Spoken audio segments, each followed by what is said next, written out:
Bonjour peuple congolais, bonjour bande konyoso bozolanda biso partout dans le monde entier. Bao basepela na biso boye babieke mwana na bino, leki na bino, ndeko na bino, noko na bino, petit frère na bino, abeshole à partir à lelo asali chaîne na ekombo na yoka base. So bomoni biso na Yeba TV to lekite sangwa Kongo boye kite bolukana no yoka base bokomona ezana elongi na ngai moko pona bato balinga biso ba s'abonner pe ba partager émission na biso. Bosunga ndeko na bino na chaîne na créer ensemble to kokende liboso bosunga vraiment na partage ya émission na biso na nzela ko partager na nzela ya ko aimer na nzela ya ko s'abonner pete ndeko na bino na lita so sala tamulai bo récompenser atana chaîne na ekende liboso. Merci beaucoup. Voilà, na madame Jacqueline, na ba soutien na yo. Merci beaucoup Jacqueline Elungu. Merci beaucoup Prudence Mbombo. Pourquoi pas Sandra Cash pour na partage à l'émission na biso beaucoup sous sala. Pourquoi pas Roi Mabi, mobali ya maman Élisée Roi Mabi. Partagez l'émission na biso. Nous avons un seul sujet Tolingi Lobela, sujet na biso ezali et la création selon l'Union européenne, la création d'un tribunal international pour la République démocratique du Congo.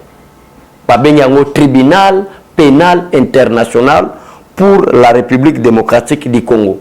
Ça, c'est la résolution de l'Union européenne pour la République démocratique du Congo. Parce que dans le tweet, il y a Sonia Rollet, Balubikuna, RDC, Union européenne, des points. Le Parlement européen recommande à tous les États membres du Conseil de sécurité de soutenir la création d'un tribunal pénal international pour le Congo et aussi appelle la délégation et tous les ambassadeurs des pays de l'Union européenne à renforcer leur soutien visible aux défenseurs des droits de l'homme. Et la création d'un tribunal pénal international en République démocratique du Congo pour juger les criminels socialement surtout en 2001. Parce que pouvoir à Kabila que personne ne vous trompe au peuple congolais. Mutumoka ko sabinote o bomoni ale atunda bimi na télévision, bomoni makolo kotambola bimi na télévision, akoloba ke Kabila azali père ya démocratie. Lokuta bako ko sabato ba esprit faible. Kabila tikala ko za pouvoir na élection te. Pour la première fois ba benga Kabila chef de l'état, ezaki na nzela ya coup d'état. Il faut qu'il y ait la mort de Laurent Désiré Kabila pour être Joseph Kabila comme chef de l'État. Si Laurent Désiré Kabila Koufakate, Kabila peut aller à chef de l'État. Mais pendant 18 ans, René Kabila, tout le monde, il n'y avait que des crimes économiques, il n'y avait que des crimes contre l'humanité, il n'y avait que des crimes oyo et Sengelika, instance internationale, pas Sambisaï. Ye Kabila Zako Bouleke Bamakambouana, nous savons que ça, à la sénateur, à Fiba Okangaïte, le Koutanaï. Eza babiloko lokuta, eza babiloko moko ya mabe, eza babiloko moko ya lokuta. Alors qu'est-ce qui se passe? Nde esengeli peuple congolais boye baboy. Si Union européenne a décidé na yebisa bino makambo nzambe ezaka volonté nzambe. Si Union européenne a décidé que va créer tribunal pénal international pour la République démocratique du Congo. Boye bananu que les 2 dernières années ya Joseph Kabila na pouvoir. Joseph Kabila saraki nini? Azaraki na ba conflit na Union européenne. Babengana kuta ambassadeur de l'Union européenne. Babengana makamunyo so do makamunyo sebebaka. Alors qu'est-ce qu'il faut faire? Na makamunyo so Union européenne lelo na kozongi sango Félix Tshisekedi sans condition. Azongi si partenariat na Union européenne, ambassade de espace Schengen ya Union européenne. Et fongoma kaka mutu azalaki ancien ambassadeur de l'Union européenne kaka iwana azongi kaka o Kabila bengana kaka iwana azonga. Alors qu'est-ce qui se passe en République démocratique du Congo? Des tribunaux waneye. Sengeli peuple congolais partout boso ye blanda biso. Nanzela yoka base TV. Et sengeli boye baboye. Depuis Kabila comme na mboka oyo. Tomoni récemment pour éviter les élections de 2016, tomona crime contre l'humanité et seulement na province ya Kasai. Oh babenga bongo phénomène comme inansa. Et salement communauté internationale qui pate, Union européenne qui pate, batu bakufa et na kati ya province ya Kasai koki ko lekate 1 km 2 km so mona mona cimetière, mona fosse commune, oko lekate distance de 3 km. Allez passe à 1 2 km, il faut mona fosse commune, Donc mboke kende ki na ba criminel. Donc bako benga bango ba criminel, ya degré ko sakanate wana phénomène ya Kasai. To fandi pendant règne ya Kabila awa. Guerre intensifiée na est pays. oh comment on a vraiment que tata na maman ba bomi bango batiki moi na même il y a 3 mois sans pitié na éviter comme si les babé ça na biso ba congolais sans mawa babé si maman ba ça c'est batiki moi na 3 mois akufa na ikaka boy na mu pepe na nzala nyoso wana communauté internationale a déclaré le côté mais Nzambe ya président Félix Tshisekedi place to yebisa bino ke Nzambe alola ayoka mabonde li Félix Tshisekedi des fruits États-Unis. Félix Tshisekedi a fruit à l'Union européenne, mais Félix Tshisekedi a les fruits, il y a le Dieu tout puissant à travers l'élection au peuple congolais va choisir. Tala lelo le peuple congolais, tribunal yango yango. Quand on a communiqué à l'Union européenne, selon tweet il y a son relais. Balobi était ba pays nyonso eza na kati ya Union européenne. Na ba ambassadeur na bango esengé ba renforcer soutien wana. Coûte que coûte, tribunal pénal international pour la République démocratique du Congo ezala créé. Alors peuple congolais talanza mendenga mema makambo nae. Nzamba sala ba makambo susu inattendi o muto akoyebate mais sale mibongo. Alors bon s'abonner, bon partager parce que dans la chaîne na bis o yoka base bon kozwaka ben information à live.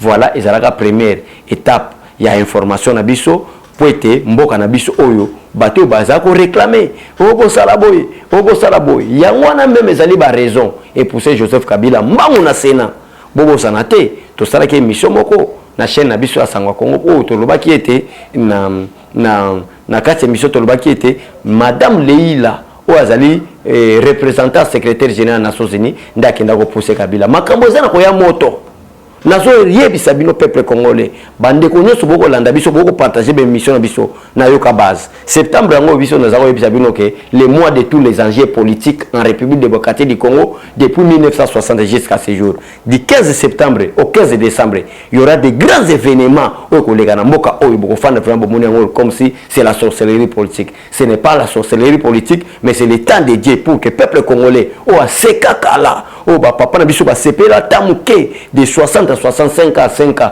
ba Belge baké batiki biso na 65 mobuta sali coup d'état batu ba sepeti ba 75 à partir de 75 ti le lota la peuple congolais salabo konyo kwa ma kotangisa bana na pasi via pasi kolia na pasi donc toza pays pauvreté mais plus que pauvreté malgré ba richesse nyos tanza mekoki o muto nyos ba benga criminel muto nyos sala mabe na Congo tribunal ou un conseil de sécurité parce que ça la résolution tous les criminels à commencer de Joseph Kabila seront arrêtés. Il y a un septembre, les 15 autres, la Carabino, les mois de tous les enjeux. Au venez au sein de Namboka, peuple belé, au sein de Félix Tshisekedi et l'envoyé de Dieu, à mémoire politique et à caméléon. Parce qu'avec un criminel, c'est l'erreur. Il y a des gens qui sont à l'amour, on va comprendre. Parce qu'on a l'antenne à Félix Tshisekedi comme Azala. Ok, Félix Tshisekedi est tenté de se préparer pour protéger un peuple naïf, pour protéger l'intégrité nationale, pour protéger la frontière République démocratique du Congo. Il y a un pas caméléon pour nous sauver le peuple congolais. Voilà la première situation à Bisso. Deuxième point, c'est chité, binomo boye bimala moete ndeko Alain Tundu à l'équipe de la télévision pour parler de n'importe quoi, dire de n'importe quoi. Interview mobimba tata mukolo à son âge, azo parvenir koloba été lelo oyo. Et Joseph Kabila est un principe constitutionnel moroté aux salaïté et empêché à la candidat en 2023. Regardez Babylon Bisso totalement aller à Tundu à ton âge. Na âge non nanu Kabila gobengo tata. Mais au salamaka moko trop bas. La bassesse politique est incarnée parce que la politique il y a haine. Moi la constitution est claire. Le mandat du président de la République est de 5 ans renouvelable une seule fois. Mais t'as la lélo. À Tundu, à Zolbake, ils ont un principe constitutionnel ils ont interdit Joseph Kabila à pouvoir. Mais on a opposé à aller à Tundu. Ceux qui Kabila Zolata, Ribana Yoana, comme sénateur à vie. Azaki muta circonscription électorale ni. Ba député provincial ni ba voter pour un sénateur. Et ça le titre constitutionnel qu'on donne à celui qui a totalisé 10 ans de mandat constitutionnel en tant que président élu. Maintenant, la République doit lui récompenser. Va récompenser le sénateur à vie. Mais ça l'est à tout. Tu dois apprendre à lire les lois de la République. Tu dois apprendre à lire la constitution de la République démocratique du Congo avant les Canada médias pour n'importe quoi. Ou sa bassesse politique na niveau na yo. Ne pipi oza mutamote mamabe depuis série à sénéri o to benga lelo aner ozali mutu ko kosa makambo bilonde botu bo memi mobutu na zela mabe lelo Kabila na ba pression tienti sekeli wa mulumba tokena ba élection esili aza sénateur à vie qui trompe des Congolais qui sont des esprits faibles pour na loba ke ezana principe constitutionnel moroté et le but était Kabila zona pouvoir. Voilà moi quelque chose tout ça là qui na yango ya partager na bino yango wana mais na kosenga na bande konyoso balanda kanga bande konyoso basepanga na musala na osala yoka base oyo eza chaîne na bino madame Sandra Cash, madame Jacqueline Elungu, maman Prudence Mbombo, maman Élysée et moi si à Romabi bosunganga na partage à émission pour être chaîne kende liboso. Merci beaucoup. Venanga Paul Mukinai na sepela pe partage na yo botika malamu nzamba pambola bino. Bye bye et au revoir.